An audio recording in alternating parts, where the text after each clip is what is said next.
Nostalgia. It always happens in December, right before we enter the new year. Now, it might be the middle-aged dad in me talking, but that nostalgia is a hell of a drug. As we get ready to crack open the bubbly and also the liquid IV, we're going to celebrate the best of 2025 on this episode of Three Dimensional Dads. Balancing fatherhood and fandom. I'm Jay. I'm Derrick. And I'm Ian. And we're the Three Dimensional Dads. And it's the most wonderful time for a beer. Wait, that's not how it goes, does it? Does it go? No. No, it's the end of the year. It is the end of the year. It is cold outside. Everyone's credit card is maxed out. And we are back again to give you our best of episode, which this happens to be the year 2025. So just right off the bat, my thought about 2025, it had a bunch of good things. It did. But were they great? I mean, like some of our franchises, we love Star Wars, Marvel, DC. They all kind of headed in different directions or lost their way. I don't know. I've been watching I've been watching all of the MCU with my daughters. We started back on like Hulk and Iron Man, and then we just got to Avengers. So we're starting so I could show them all the movies. Jeez. And those movies were great. Where the MCU is now, it just reminds me of like, wow, we've had a whole bunch of movies all over the place. Who knows where they're headed? That was just such an awesome. It was an embarrassment of riches. I think I said a lot during that time. Oh, Yes, you have. Yes. Well, that's like one of my favorite phrases. So some were good, some were not. You know, it's one of those things. Like every year, some were good, with some are not. But I think this year specifically, we had a very, very mixed bag of things, and it really ran the gambit. It did. I was surprised at the stuff that was really bad, and I was surprised that the stuff was really good. Like my expectations were all kind of like flip-flopped. It was a weird year. Well, that's an understatement. Yeah. Oh, let's not go there. This isn't that type of podcast. May I start, gentlemen? Dive in. Okay. Go for it. So the way we're going to do this, everyone, is we're going to do just our big three: best movie, best game, best TV show, and some runner-ups. And we're going to go right down the line and comment on each other's things, and kind of like, because we all basically saw the same stuff, but we all took different favorites and stuff like that from it. So my big favorite movie, now this might be a little bit of a curveball, okay? So you might be expecting me to say Fantastic Four or Superman or something like that, the big ones. I think my favorite movie this year, not the one that was the best, like the biggest or whatever, I love the Thunderbolts. Looking at, my childhood and soul searching, the New Avengers. The Thunderbolts. The New Avengers. I don't know what to call it. Like they did this whole thing with the asterisk and all of a sudden New Avengers. First off, I love a reclamation story. Yelena, like Florence Pugh, she's the GOAT. Like I love her. Like she could talk into a flip-flop about the Gettysburg Address, and I would sit there intently and listen. Like she is amazing. And the other performances too. Bucky, right? Like Bucky, we didn't get a lot at the beginning, then all of a sudden he's the Winter Soldier, and then all this backstory comes in. But I think seeing Bucky in this film really kind of cemented his place going forward. I think it's great. And David Harbour's he's amazing too. He's always fun. He's always fun. Always fun. We saw that movie and we came out of it and we were like, okay. It was heavier than I expected. It was heavier. Yeah. A lot of dad stuff in there. There was, but I liked it. I felt like there was at least emotionally rich. Yeah. Where we've had a lot of hollow stories that just don't land, so that was kind of fun. And that's why, like I said, it surprised me, like, because I didn't expect that. Right. And it's definitely a Marvel property that actually was going in a direction. Yeah. And kind of leading you to like, something's going to happen. Yeah. For once. Especially the setup of like the New Avengers versus the Avengers with a Z kind of thing, I did like that it actually pointed to something, because we kept saying for the last 2 years, where's this thing going? Like they have so much stuff that they keep introducing characters. Yeah. It's like there's Moon Knight, there's Hawkeye, there's all these different characters that keep throwing at us, and then we never see them again. Yeah, and it's like I want to see them. Allegedly, we're going to see a lot of them in Doomsday. Right? Where's Shang-Chi? How's he doing? Yeah. So I liked it. At least this one we checked in with with a bunch of them. Yeah. I mean, with Thunderbolts, so that was nice. Yes. Now, something that came out of left field that I didn't even see coming that I liked was this game called Arc Raiders. My favorite game of 25, Arc Raiders. Yeah. Oh my God. Like, so I saw it like on an ad and I was like, oh, okay, let me check it out. I watched some YouTube videos. I'm like, oh, this has got to be a PC game. No, it's Xbox, PS5, and PC. And I was amazed. I had heard nothing about it because I'm not into the gaming thing as much as I used to be, but it's amazing. I expected GTA 6 to come out this year. I'm still a little sauced about it, right? Yeah, me too. But this game, Arc Raiders, like the AI is crazy, and it's all drones and robots. Like on the PvE side, and on the PvP side, you're actually against people there. It's basically what the Division was supposed to be. Why don't you explain what those terms are for the audience that might not be as savvy? You think that? Okay, there might be some people. So if you're listening to this podcast, you know what a PvE means. Okay, so let me go into definitions. PvE is basically the computer and the AI, and then PvP is other players. So during this game, you are fighting both PvE, like AI enemies, and PvP, which are people in your server. Now, the cool thing about Arc Raiders is that in some servers, like people actually help each other out, and like you can actually talk to people and like coordinate, like if you're fighting like a big robot. But in other ones, they're just people that will like pwn you and just well, you're take fighting your the stuff. robots Because you're collecting like rubber gaskets and wires and stuff like that to make like bigger and better stuff. Yeah, so there's a scavenger story to it too, right? Yeah, basically. You're all living underground and you have to go up. I loved it.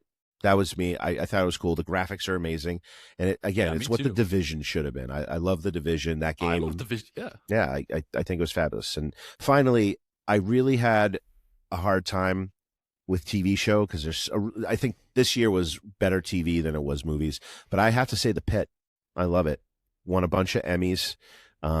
Noah Wiley, like, yeah, I know Dr. Carter from ER, but like the doctor he plays here, like he had so many levels and like all the characters got development.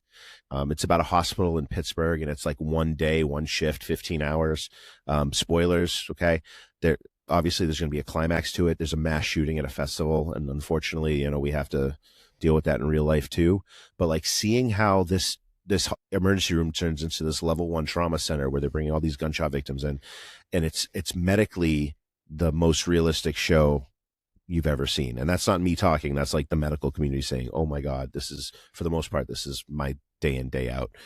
So I thought it was cool. So, I was lost in it. I hadn't been hanging on for a next episode since The Walking Dead. So those are my big 3. I don't know if you guys, saw The Pit, but if you haven't, season 2 is coming out soon. You should see it. Yeah, I'm never was a huge medical drama fan, like a Grey's Anatomy person, but I've heard really good things about The Pit. But that's just never a genre that I've gotten like super into. But yeah, I have heard good things. And like you said, there was a lot of television. There was a ton of television. Right. Oh yeah. Yeah. So I think I'm usually the one that will do like the oddball or the off mark kind of, movie or television show. I usually like the fantastical kind of like weird space drama type of thing. But, That's true. I think for movie, what really took it home for me this year, and I got to give James Gunn his due, Superman it blew me out of the water. It really just from... the beginning to the end was just top down, an amazing movie and an amazing restart for the DC universe. There are a lot of good flicks that we saw this year. I mean, I thought that Predator Badlands was pretty amazing. Mm-hmm. Surprise. Elio too, on the family end of things, right? I really enjoyed that. I thought Pixar knocked it out of the park. It had really a lot of like old space nostalgia for me, and I really enjoyed that tremendously. But I gotta say, like, Superman just cleared it out of the water for me. I mean, just the character building and how they brought in DC characters. The supporting cast was just as good as the Man of Steel, right? I just really liked it. I just thoroughly enjoyed it, especially when we get to it. I mean, I brought my son to it. It was actually kind of his first big superhero movie in the theater. He loved it. I've known people that don't really like, superhero movies or comic movies. They saw this version of Superman. They were like, it was amazing. Yeah, it was totally amazing. Totally nailed it. I watched it a bunch. I feel like that's my mark. Like Fantastic Four came out. I saw it in theaters with you guys, and it's on Disney Plus right now. I have not rewatched it. Yeah. I started, and I was not feeling it. Yep. Where Superman, I've watched a bunch now. Oh, yeah. It's just so many cool fight scenes and the music and these sequences, and Crypto's awesome. Yes. Yeah, definitely landed. Yeah, and people were like, how's this dog going to work, right? And you're just like, oh, he's an amazing character in the movie. Plays a vital role, too. Right. He plays a vital role to the film. I'm also not a big gamer of the group, but recently off of a whim, and I have an Xbox, Game Pass, and I don't really play a lot of games. I went to my barber and he's like, are you a big gamer? I'm like, no, not really. He's like, oh man, I've been playing this game, Hollow Knight Silksong. It's like amazing. I was just like, okay, well, like what it's about. And he described it. And I had seen it actually nominated for, one of the best video games of the year. And it is an indie game. It is amazing. It's this beautiful world that's constructed. It's based off of the first game called Hollow Knight. It reminds me of a combination of Metroid, Ghosts and Goblins. It is just a 2D side scroller, really, where you do timed jumps, like old-fashioned 2D bosses. You collect things, you have maps. It's in-depth. It's easy to pick up and put down. It doesn't require a lot of, I guess, just complicated mechanics, and it's just fun. And I really dug it. And it's also beautiful. Like imagine taking Metroid or even something like Mega Man, but making it almost photorealistic in the world, right? Awesome. You take it from too, pixelated to cartoon It was just awesome. And the environments breathe, and they, you could interact with the way they interact with things. It has all those elements of a great side scroller game. So highly recommend it. And it's also free if you have a lot of subscriptions, because it's an independent game. You could get it on any platform, and it's also inexpensive. I think if you want to buy it, it's under $20. And it's definitely worth the money. So highly recommend that from a gamer that doesn't game all that much. You haven't played it, but it sounds like a throwback to a gentler time. Yeah. Fun characters. You're this insect that you spin silk, and you have a needle that you're, by bashing your enemies with. You collect rosaries. You go on this pilgrimage. It's pretty amazing. It's pretty fun. Pretty complex. There's a little bit of goth indiness influence to it. Cool. I kind of really enjoyed it. Give it up for the indie studios. Yeah, totally. Not a big dominated not talking about Call of Duty or anything else like that, right? So it's totally different. TV show. Now this was really hard. Because I thought there were a lot of really good mini series this year, right? I thought that, Predator Killer of Killers was really good. I think Shogun was this year. Marvel Zombies was really great. Oh yeah, it was fun. Reacher season 3 also was, really awesome too. But and also there was a lot of great trash TV too. If you ever did, Secret Life of Mormon Wives was just there were tons of different versions of Love of Blind. I've heard that all over the place. Oh my God. It's just if you love trash TV, something you want to watch with your spouse, it's just a different level. But I have to go back to the geek roots. It was the second season of Andor. And I thought Tony Gilroy just blew it out of the water. I don't ever think I've seen just such creative writing before, that he's just brought this breath of fresh air and a new audience into Star Wars. I think that just the stories that he told about how the rebellion came to be and walked up to the moment of when Andor is stepping onto that ship to go fly his mission, I just thought was a mastery of writing. I really enjoyed it. I enjoyed the world building. The Gorman Massacre, I don't think I will ever forget that episode. I will re-watch that again and again. Just the amount of drama that he brought to, and how savage the Empire could be. I just thoroughly enjoyed it. The thing about Andor is that you can take out all the space stuff. Yes. And it pops into our world, yes. Right? It can pop into any one of these developing nations that's being taken over by a despot or an authoritarian. But it works. It works with the pre-established imperial, thing that we know. I thought it was great. That was like, I was like, oh, can I pick that? No, and I'm like, the pit for me was better, but I love the fact that it really like it played out in phases, like, and those phases built up and up and up, and there was that rising drama. And a lot of shows, it's hard to land that. Yeah. This one, I mean, yeah, definitely they nailed it. I almost wish they just stretched it out like to one more season where they didn't like rush all the way up and put some more details into it. But they're a contractor for what they're a contractor for, right? So This is true. and the supporting cast. I was gonna say it's called Andor, but I feel like the whole cast was so great. So good. All right, Ian. Bring it home. All right. So since Superman was already taken, we had these other movies. I'm going with Jurassic World Rebirth. So, and we should preface this by saying we have not seen Avatar: Fire and Ash yet. We're recording this before. I've heard very good buzz about it. I've heard 9 out of 10s. I've heard very, very high praise for it. Nice. My honorable mentions this year. I thought Sinners was great. I love vampire stories. Haven't seen it yet. I really have. Oh, it's so good. Check that out. Sinners is great. I almost went with my number one pick being Sinners. Ooh. Then One Battle After Another. I've heard Leonardo that's really DiCaprio, directed by Paul Thomas Anderson. Awesome. Really, Sean Penn is going to get the Oscar for it. So really? Okay. Yeah. So you should see it. So Ian has just spoiled the Oscars for us. Thank you. Right. There you go. Predator: Badlands 2. I thought, it makes me a little sad that we're not getting awesome movies from Star Wars or from some of these others. Like, man, Predator: Badlands showed us. I know. Here's what you do with the franchise. I know. Yeah. I know. This is what the fans want. Yeah. Awesome story. It was very amazing. creative and spun. Very creative. Yeah. But I thought, talk about franchises, that if you told me Jurassic World 5 or 6 or whichever one we're on, I thought this one was such a course correction. And I was totally not feeling the past 2 movies that were, the Dominion, or, they brought back Sam Neill. And I thought those with the clones and the dinosaurs that escaped.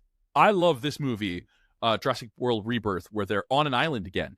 And it's the dinosaurs that are on the island and they have to escape them. And I thought it was just so well done. Yeah. Scarlett Johansson, the actors in this are just like higher caliber.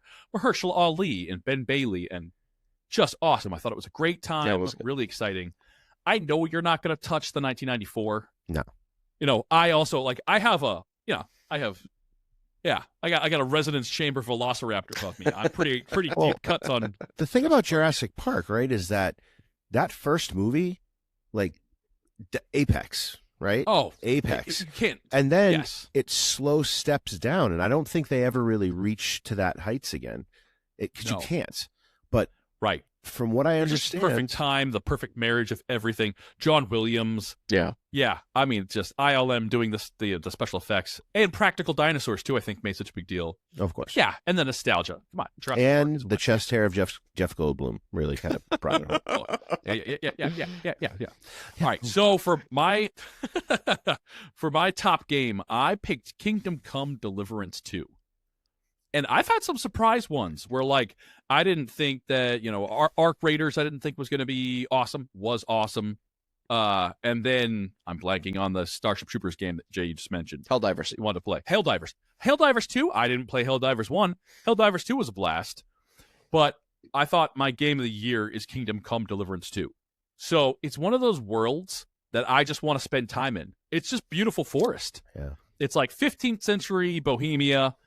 It feels like you're really in nature. Huh. And I've been in a lot of video game forests or wooded areas. This really feels like with the bird calls that are coming and the light and the graphics, it feels just awesome to be there.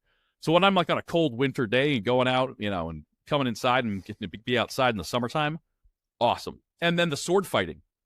So hard at first to learn this kind of parrying and the angles and the slashes and the all these different types of sword fighting. Awesome.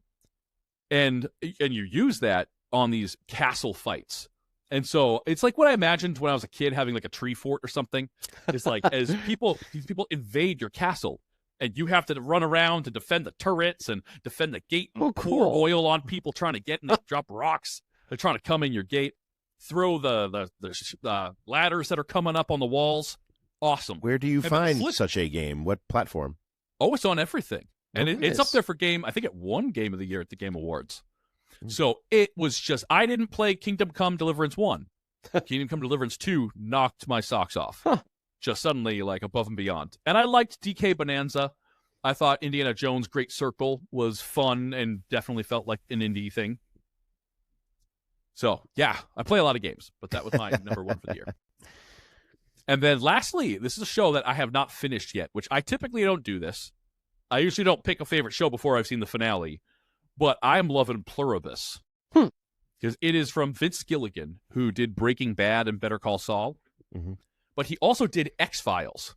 And so this feels like X-Files meets Breaking Bad and Better Call Saul. It is such a cool story. So it's aliens doing meth? It's kind of. So some stuff happens and the whole world turns into a hive mind. Ooh. It's like a virus, or there's a lot of details to it. And so everyone's a hive mind except for 11 people. And they all say like, hello, welcome. And they all like talk as one and all have like linked brains and stuff. But 11 people still have free will, and it, like whatever they did didn't work on them. They're immune to this. Oh. And so seeing these 11 people deal with the hive mind to try to work with them, such a cool thought experiment. And that's like what Vince Gilligan said. He's like, oh, this kind of TV is like not a sit back kind of TV. It's like a sit forward and really like pay attention and think and like involve you. It's super funky. So don't be scrolling through your phone during it, basically. Pretty much, yeah. It's just so it's so awesome. Is that so many great? Is that Netflix? No, It's on Apple TV. Oh, I know. Apple TV. They got me with that Black Friday deal, so I signed up for Apple. I know Silo season 3 is coming out, and that's one of my favorite shows. It's good. So it's good stuff. yeah, they're crushing it. And I want to watch The Studio also on Apple TV because that one. I haven't watched that yet. Yeah, I want to see that. Is that Seth Rogen, right? Yeah. So then my honorable mentions, I watched The Lowdown, which I thought was a super cool show on FX. Yeah, that was great. And Daredevil, we didn't mention Daredevil Born Again. Which is weird because I really liked it. Like I liked it. I thought it was a great continuation, but I also thought like it didn't necessarily like stick the landing. Like Right. the ending kind of left a little bit to be desired, and like I didn't necessarily like where they left the characters. Yeah. So that kind of like soured it a little bit, but I thought, I mean, Frank Castle, like John Bernthal he is the Punisher. There is no one else. You know, sorry, whoever played him in the other thing, Dolph Lundgren and that other guy, whatever his name is, I don't care. Like John Bernthal is Frank Castle. He's the Frank Castle I read in the books. Right. But yeah, Daredevil kind of like, and also like you can't even like go past Daredevil without saying, now, looking forward, and this is kind of like a teaser for the next episode. It's like if we're thinking Spider-Man, like those street level heroes, Spider-Man. like they had an opportunity, and I think that's why it kind of fell a little bit for me because I missed having like a little connection because New York is just such an entity when it comes to Marvel. So, but you're right. There's a lot of heroes running around New York. Yeah, right. And they don't bump into each other. Yeah. But sometimes they do. Anything else, Ian? Yeah. And then, my last one would be Task. That was so good. HBO. That was so good. That was super, super good. Tom Pelphrey, that guy killed it. Yeah. Oh, if yeah. he I want does to not see win that. Best Supporting Actor I know everyone's up nominated for everything, but he is. I love Ruffalo. Ruffalo's great too. He was great too. But Pelphrey just like, oh my goodness. If you haven't seen Task, HBO Max, get the Disney package, whatever, pay for it. See Task. It is so good. And watch The Lowdown also on Disney Plus. There you go. The Because Lowdown. Hulu and Disney Plus are all the same thing now. Perfect. There's only like one. And one battle after another. Which one? What platform is that on? That one I bought on like streaming stuff. Okay. It'll be somewhere soon. Do we want to leave them with any thoughts about 2025 that we haven't touched on already? Again, mixed bag. Like I can't. Question mark. I know it was a weird year for TV. Like there were some really big highs, and I think Derrick, you're right. Superman may be the perfect comic book movie. Yeah. Like, and that's saying a lot considering like we have Avengers Endgame, we have the original Iron Man, right? Like, I think those Superman, like, I think its peer might be like the Tim Burton Batman or the Richard Donner Superman 2. Like, this is what we're back to. Like, if you want to like feel like what a what reading one of the books was like when you were a kid. That's what Superman is, right? Yeah, I thought that. And that's what I was Yeah. hoping Fantastic Four was, and it Yeah. didn't quite get there. Right. I know. I felt the same way. They cut a lot out of it. I wonder if there's a cut somewhere that had more villains and kind of expanded their world a bit. It would be cool. It'd be cool. Yeah. You know, game-wise, there's a lot to play, and TV, there is so much coming up. So I think, you know, to be continued. If you want to learn about what's coming in 2026, you I'm better going to watch Fallout right now. right now, Right now, right I'm now. half watching it down right there. Oh no, no! All right, watch well- it on the big screen. Yeah. Well, I think that's it. Discovering fatherhood in the next dimension. Thanks for hanging out with us and listening to us gush all about the amazing stuff that made our 2025 a little bit better. We hope you have one or two new things that you're going to add to your watch list. If you want to find out more about 3-Dimensional Dads, follow us on YouTube, Instagram, and TikTok at 3-Dimensional Dads. Or email us at 3dimensionaldads@gmail.com. We want to hear from you. So on the next episode of 3-Dimensional Dads, we are flipping the script. We're looking ahead to all the awesome stuff dropping in 2026. This will not be a mixed bag. Right here. Count it right here. Will not be a mixed bag. It looks like there's an embarrassment of riches. There I go saying it again with all the content we're getting. Movies, TV, games. Oh my. All this and more on the next episode of 3-Dimensional Dads.